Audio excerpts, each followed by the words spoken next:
Because sometimes we're not even hungry. We're anxious. We're sad. We're lonely. We're seeking adventure. We want a job with more purpose. We want fulfilling friends. We want a creative hobby. We want to move our body. We want to read something new and exciting. We want to be touched. We want to be loved. We want to be desired. Sometimes we're not hungry. Sometimes we are hungry for emotions, for love. And the way we can feed our lives is to acknowledge that and step into better activities.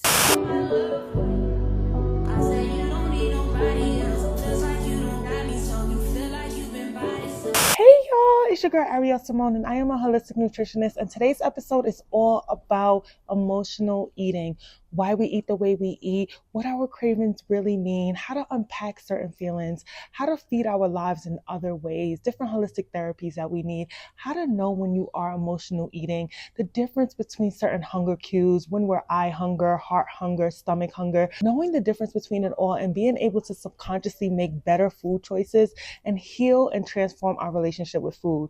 For those of you that don't know, I am a holistic nutritionist that specializes in eating and living for energy. And I really wanted to make this video because I get a ton of questions around how to eat, what to eat when certain emotions come up, how to feed our lives in other ways, holistic modalities and therapies that we should be doing. All good things. So let's jump into it, y'all. Let's jump into it. What is emotional eating? Now, emotional eating is when we use food as a coping mechanism.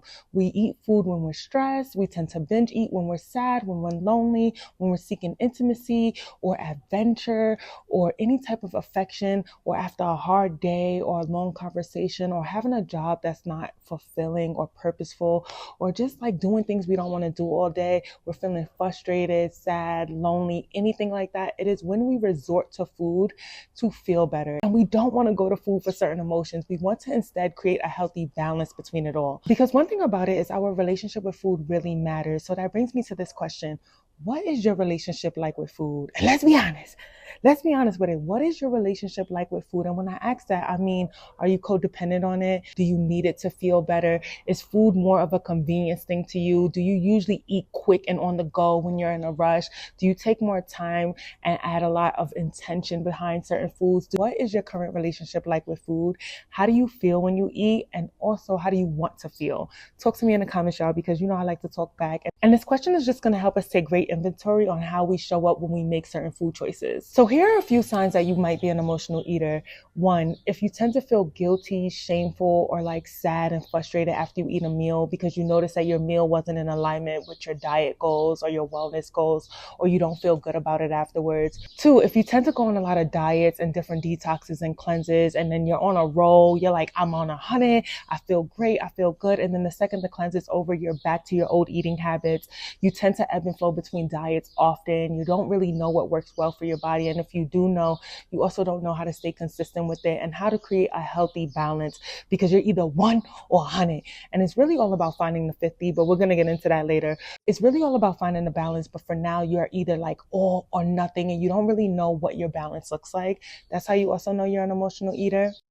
3, you don't really understand how to read or understand your hunger cues. So it's hard for you to tell the difference between if you're really hungry or if you're thirsty. Are you hungry or are you really sad, lonely, seeking intimacy? And you also don't know how to understand your fullness cues. So when you're full, when you're satisfied, when to stop eating, things like that. That is how you know you're an emotional eater. The birds are chirping so loud now. It's actually so beautiful. I don't know if you guys can hear it. Now, I want to talk about trigger mapping, because trigger mapping is going to help us be a lot more self-aware and self-conscious around our eating choices, why we eat the way we eat, and how to pause and change our behavior in real time. Now, trigger mapping is a series of 4 steps, and the first step is the event. The event is what caused the trigger to happen, whether that was a hard conversation, a stressful day at work, feeling unfulfilled, a breakup, a friendship breakup, or something that is really hard, stressful, and emotional, moving abroad, or having an intense feeling of loneliness, or an event might bring up certain childhood traumas. But the first part of trigger mapping is the event that is causing the emotion. The second part of trigger mapping is the emotion. How are you ultimately feeling? And take inventory on this. Are you sad? Are you lonely? Are you intimidated? Are you anxious? Are you guilty? Do you feel shameful? What is the emotion that you're feeling? Are you angry? Identifying that emotion is going to be the first step in building self-awareness to help you feed that emotion accordingly. The third part of trigger mapping is the behavior. What is it that you do next after this emotion comes up? What foods are you grabbing? Is it already in the house? Do you go out of your way and order it on Uber Eats? Do you drive a different way home to make sure you go to a certain fast food restaurant or a certain food spot to get that food? What is the behavior that is being linked to this feeling, that is being linked to this event? Know what is happening and know when it is happening, because that is going to be the concrete detail in how we can adjust to the behavior. So now that we know, like, oh, this is the event, this is the feeling, and this is what I tend to do afterwards, pay attention to how you feel after this behavior happens. How do you ultimately feel after you did what you just did? Whether it's grab the whole bag of chips, you grab the Debbie cakes, you grab the pancakes, you order on Uber Eats knowing that you already have food at home. What is it that you are feeling after you do the behavior? Once you get clear on all four things, it's going to be easier to break and adjust the behavior around it. And that's ultimately the goal, is to change the behavior. It is very hard to change our feelings. It's hard to change our triggers. If something triggers us, it triggers us. If something brings up emotion, it brings up an emotion. And it's really hard to change that. But the best thing we can do is control and change our behavior that is in reaction to these triggers and these feelings. And that is where the real work begins. Now, the beautiful and interesting thing about the body is we tend to crave what we are most familiar with. So the goal is to change what you're familiar with. So what that looks like is changing what's in your kitchen pantry, always having more fruits, more veggies, more fermented foods, more colors and more nutrients, and better snack options. The more we start changing what we eat, the more our body starts to crave different foods. It's really beautiful the way the body works. Okay, so let's break down what our cravings really mean. If you are always craving sugar, 9 times out of 10, you are seeking intimacy and affection, touch, love, laughter, friendship. If you are always craving something sugary, this is telling you that you really need more connection. Now, if you're craving something bready, it's usually a sign of feeling insecure about something, or feeling a little less than, or you feel like you want to do something but you can't really do it, or you're feeling a little unfulfilled or unsatisfied, because bready foods soothe this dissatisfaction. Now, creamy, if you tend to crave a lot of creamy foods, that means you are feeling the need to be nurtured. This is where childlike joy comes into play. This is where you might need a hug, or you might need to soothe and heal and hold your inner child.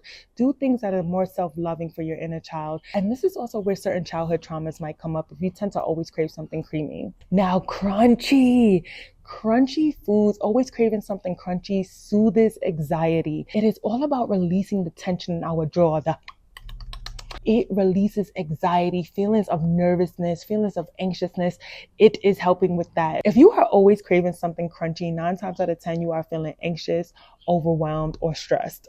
Now, salty. If you tend to crave something salty all the time, you need to process and release anger. There might be a lot of anger and frustration in your life right now. And when we constantly crave something salty, or we add salt to vegetables, or we need to add salt to every meal, we are feeling extremely agitated, frustrated, or angry about something. Also, salty and crunchy could be a sign of like seeking a little bit of violence. So I want us to be careful with that and really pay attention to how to soothe violence. Like, violence doesn't always have to be physical. Sometimes violence is an emotional assault. Sometimes violence is like verbal abuse. A lot of things can be violent, and us paying attention to when something violent is happening to us, and also when we're being violent, matters in how we show up and how we eat. So pay attention to certain feelings and when we're craving certain foods. Now, if you need more of a deep dive into these emotions and which foods help to feed some of these emotions, check out my website. I have an emotional eating guide that comes with a workshop and a meal template. And I also hosted a 2-hour emotional eating workshop, and the recording is available on my website, where we break down certain eating habits, eating patterns, what foods make us feel what, and most importantly, what meals is going to help us feel better, and how to step into different holistic therapies and healing modalities to soothe each feeling. Definitely check that out. And last but not least, check out the Patreon, because we really break down emotional eating, what foods to eat what, and how to step into creating a meal plan that helps us soothe the feeling before we even feel it. So definitely check out all those resources. It is going to help us transform our relationship with food and become intuitive eaters. Okay, so for now, what is it that we do? First things first is we want to have a food journal. And in this food journal, we want to write down 4 things that is very important. What we're eating, how much we're eating, how we feel 30 minutes before we eat, even 5 to 10 minutes is great as well. And lastly, how do we feel 30 to 60 minutes after we eat? We need to take inventory on what we are eating. Sometimes it's even hard to remember. Like, do we remember what we ate 4 days ago? No, but when we start paying attention to what we're eating, how we're eating, we're able to look back at certain feelings and certain seasons in our lives. If you start to notice like, wow, all month I had a lot of energy. Let's look at the food journal. What did we eat? Or all month I was really emotional and I couldn't put my finger on it. I was going through very high highs and low lows. What was your diet like? Let's look back at it. How do we feed our bodies? What was our digestive system like? How often were we going to the bathroom? Were we constipated? Were we bloated? Were we sad? Were we lonely? What is it? It is going to show us what's what and who's who, and it's going to serve as a compass to how we should be eating moving forward. Next, we need to have a morning routine, because a morning routine is going to allow us to decompress and process stress throughout the day. It prepares mind, body, soul in a different way to handle different obstacles and challenges throughout the day. A morning routine that looks like taking care of mind, body, soul, knowing what relaxes you and knowing what is going to prepare you to engage with the world. So for me, I really need to journal. I need to meditate. I need to do EFT tapping, and I absolutely need to stretch and move my body. This allows me to process different things throughout the day. And it also sets me off on the right foot, feeling like I fed my life and my body first. It makes all the difference in showing up. It really does. Hobbies, y'all, we have to have a hobby. We need to just play. I don't know if you guys ever read the book, The Artist's Way by Julia Cameron, but she mentions 2 things that is extremely pivotal in a healing journey. One is morning pages where you just free write in the morning. And 2 are artist dates, weekly artist dates where you go out and you play. You let your inner child roam and play and flirt with adventure, all the good things. Have a artist date. Always have something in the calendar that allows you to look forward to something, that allows you to play, that allows you to step into more excitement. That makes all the difference in how we feed our lives. Because sometimes we're not even hungry. We're anxious. We're sad. We're lonely. We're seeking adventure. We want a job with more purpose. We want fulfilling friends. We want a creative hobby. We want to move our body. We want to read something new and exciting. We want to be touched. We want to be loved. We want to be desired. Sometimes we're not hungry.